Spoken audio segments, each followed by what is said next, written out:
ఈరోజు కార్తీక పౌర్ణమి రోజు విశిష్టమైనటువంటి రోజుగా భావిస్తారు. అందుకే ఆలయాల్లో కూడా పెద్ద ఎత్తున భక్తులు తరలి వస్తున్నారు. ఉదయం ప్రాతకాల పూజల అనంతరం కూడా ప్రతి ఒక్కరు కూడా అభిషేకాలు నిర్వహించుకుంటారు. ఈ కార్తీక మాసంలో ఉన్నటువంటిది ఖచ్చితంగా ఏదో ఒక్కరోజైనా సరే అభిషేకం చేయాలనేది భక్తుల విశ్వాసం.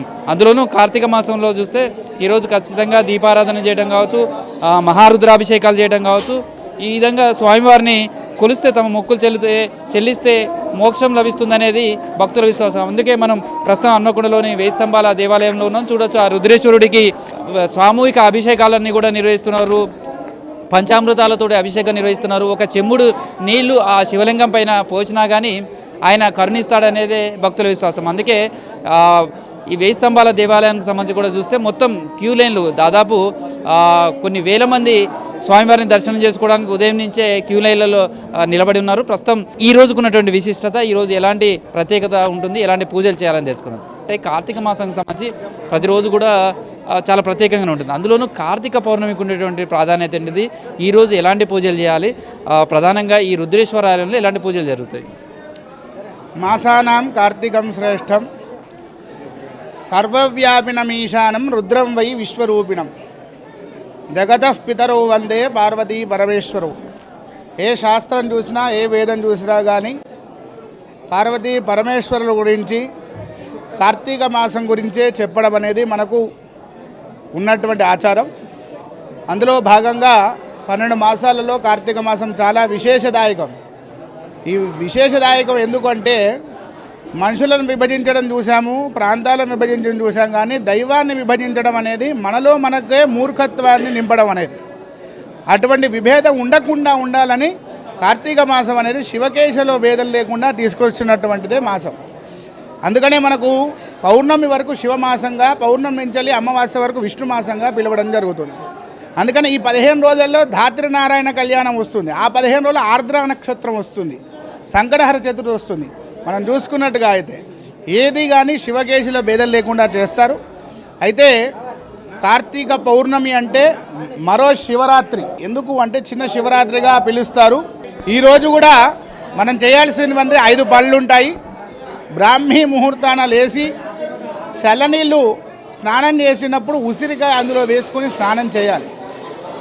దాని ద్వారా మనకు రోగ నిరోధక శక్తి అనేది పెరుగుతుంది. అలాగే మీ ఇంట్లో దైవాన్ని నమస్కారం చేసుకొని ఉసిరికాయ యొక్క వృక్షాన్ని ఇంట్లో పెట్టుకోవాలి. అలాగే 365 వత్తులు ఖచ్చితంగా ముట్టించాలి.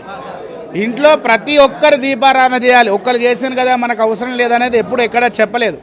కనీసం దీపం వెలుగుతుంటే అందులో నూనె వేయమని చెప్పారు, కానీ దీపం వెలిగేద్దని చెప్పలేదు. కాబట్టి ఈ 365 రోజులు మనం ఎప్పుడైతే వెలిగించకుండా ఉన్నామో ఆ 365 దోషాలు మనకు పోవడానికి ఈ ఒక్కరోజు 365 వత్తులు ముట్టించాలి. సాధ్యం త్రివర్తి సన్యుక్తం మన్నినా ద్యోయితమ్మయ గృహాన మంగళం దీపం ఈశపుత్ర నమోస్తుతే అంటారు మనకు. కాబట్టి మనకు సౌభాగ్యము సంతతి అన్ని ఇవ్వాలని దీపం ముట్టించుకోవాలి. అలాగే చారిత్రాత్మక 1000 స్తంభాల దేవాలయంలో నాటి కాకతీయుల నుంచి నేటి వరకు కూడా శివరాత్రి తర్వాత అత్యంత వైభవోద్యంగా చేసేది కార్తీక పౌర్ణమి. అదేవిధంగా ప్రాతకాలంలో గణపతి పూజ, తదనంతరం స్వామివారి మహాన్యాసపూర్వక మహారుద్రాభిషేకం సుమారు 12 వారాలుగా అభిషేకం చేసి 12 రుద్రాలతో అభిషేకం చేసి, ఎందుకంటే ఇక్కడ రోదయంతీది రుద్రాహ రుద్రావతారం, ఇక్కడ భక్తులకు దారిద్ర్య బాధలు తొలగాలని చెప్పేసి రుద్రాభిషేకం నిర్వహించిన తర్వాత సుమారు ఇప్పటి వరకు 350 మంది పుణ్య దంపతులకు సామూహికంగా రుద్రాభిషేకాలు, వేలాది మంది భక్తులకు సామూహికంగా దర్శనాలు ఇవన్నీ కూడా కల్పించడం జరిగింది. ఎంతోమంది భక్తులు దీపదానం, వస్త్రదానం, సాలగ్రామ దానం ఇవన్నీ దానం చేస్తున్నారు. వైశాఖే దానవం శ్రేష్టం, కార్తీకే దీపం శ్రేష్టం, మాఘానాం స్నానం చేష్టం అనేది మనకు ఆచారం. ఈరోజు కార్తీక మాసం ఉదయం అంతా కూడా అభిషేకాలు ఇవన్నీ నిర్వహించారు. సాయంత్రం పూట దేవాలయాలు ఎలా ఉంటుంది, ఈరోజు కార్తీక పౌర్ణమి తర్వాత ఏం పూజలు చేస్తారు, తర్వాత దీపాలు వెలిగించాలి అనేది అంటారు. ఆకాశ దీపానికి కూడా ఖచ్చితంగా దేవాలయాల్లో కావచ్చు, ఇంటి దగ్గర కూడా ఆకాశ దీపాన్ని పెట్టుకోవాలంటారు. అసలు ఆకాశ దీపాన్ని ఎందుకు పెట్టుకోవాలి, ఈరోజు దీపారాధన కావచ్చు, ఇవంతా కూడా ఎందుకు చేయాలి? ఆకాశ దీపం ఎందుకు పెట్టాలి అంటే ఆకాశాత్ పతిదంతోయం యథా గచ్చతి సాగరం సర్వదేవ నమస్కారః కేశవం ప్రతిగచ్చతి. ఇది దామోదర మాసం అని చెప్పారు కాబట్టి నీ నమస్కారాన్ని దీప రూపంలో ప్రజ్వలించి ఆకాశం నుంచి ఆ పైన విష్ణుమూర్తికి తాకాలని ద్వారా మనము అక్కడ దీపం పెట్టడం జరుగుతుంది. అలాగే ఈరోజు సాయంత్రం 2 పనులు చేస్తుంటారు. దీపారాధన 365 వత్తులు పెట్టినా కానీ కనీసం 108 దీపులైనా పెడతారు. అలాగే జ్వాలా తోరణాలు చేస్తారు. ఏదైతే ఉన్నటువంటి విగ్రహాలు ఉంటాయో ఉత్సవ విగ్రహాలను ప్రధాన మూర్తులను ఆ జ్వాలా తోరణాలు తీసుకెళ్లి పల్లకి సేవ చేస్తారు. దాని గురించి అందరూ కూడా దారుతారు నరదిష్టి పోవడానికి. అలాగే మన దేవాలయంలో పూర్వం నుంచి కూడా ఇక్కడ లక్ష దీపోత్సవం భక్తుల సౌకర్యార్థం దేవస్థానం చెందినటువంటి ప్రమిదలు కానీ నూనె కానీ ఇవన్నీ కూడా దేవాదాయ శాఖ నుంచి అందించి స్వయంగా లక్ష దీపోత్సవం కూడా చేయడం జరుగుతుంది.